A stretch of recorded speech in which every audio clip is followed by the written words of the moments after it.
There's a very powerful story told in this week's Torah portion, Parshas Chukas.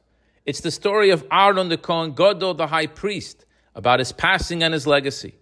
God tells Moshe and Aaron that the time has come for Aaron to return his soul to heaven. In Numbers, Bamidbar chapter 20, verse 25, God says, "Take Aaron and Elazar his son, and ascend Mount Hor, Hor.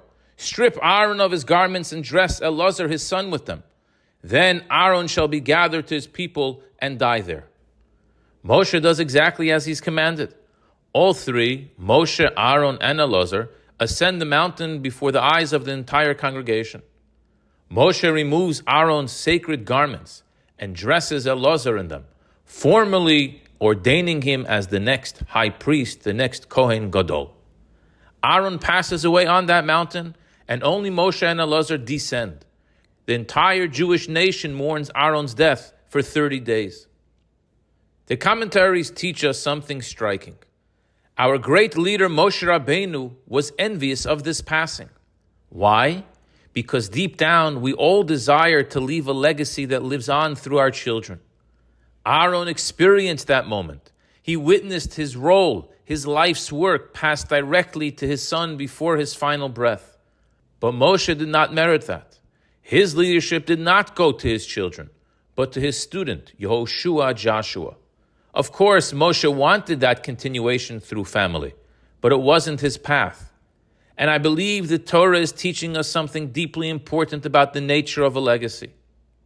There are two powerful ways our impact can live on, through our children or through our students.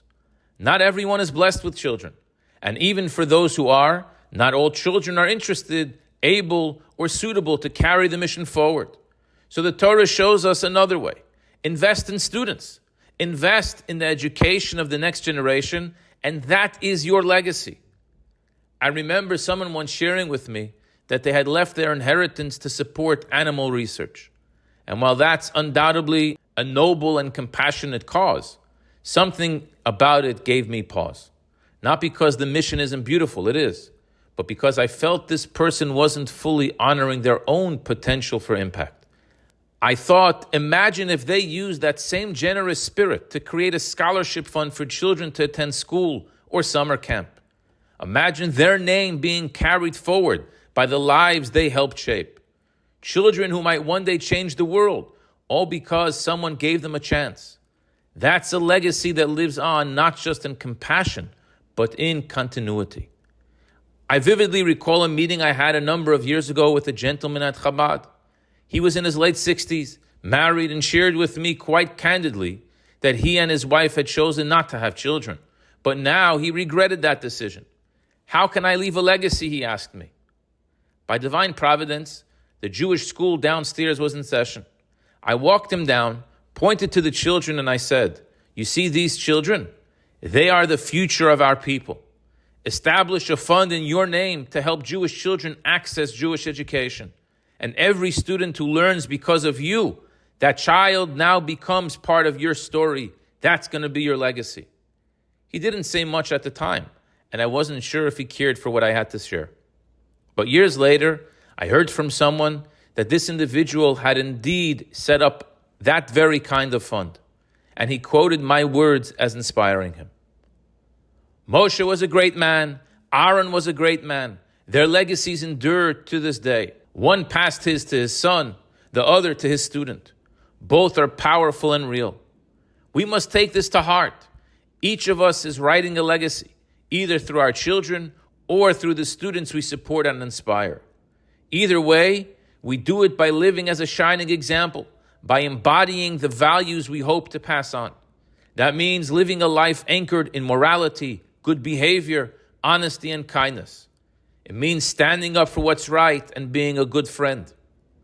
When we act with integrity, when we honor others with dignity, these choices ripple through time.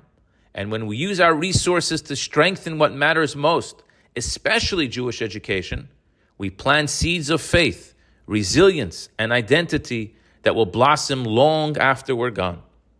In the end, so many of us wonder, will I be remembered? But the truth is, it's not about being remembered. It's about what continues because we were here. Will a child walk into a classroom because of you?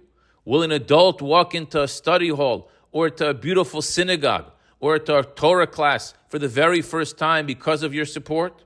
Will a soul discover its roots, its purpose, its people because you made it possible? Jewish education isn't just about the young. It's a lifelong journey. It's the heartbeat of our people, pulsing through every age and stage. It's a father learning to say Shema, a grandmother lighting Shabbos candles for the first time, a college student reclaiming tradition. This is the quiet revolution that sustains us. And the most profound legacy we can leave is giving the next generation and this generation the tools to live proudly, knowledgeably, and Jewishly. So if you're wondering how to make your days count long after you're gone, let them echo in the laughter of children who now have a place to learn. Let them shine in the eyes of a woman encountering Torah for the first time. Let them radiate through a beautiful-looking shul that welcomes all that enter. Let your name live on, not just on a plaque, but in the minds and hearts you helped awaken. Because that's the kind of memory that never fades. That's the kind of legacy that will endure forever. I wish you a good Shabbos.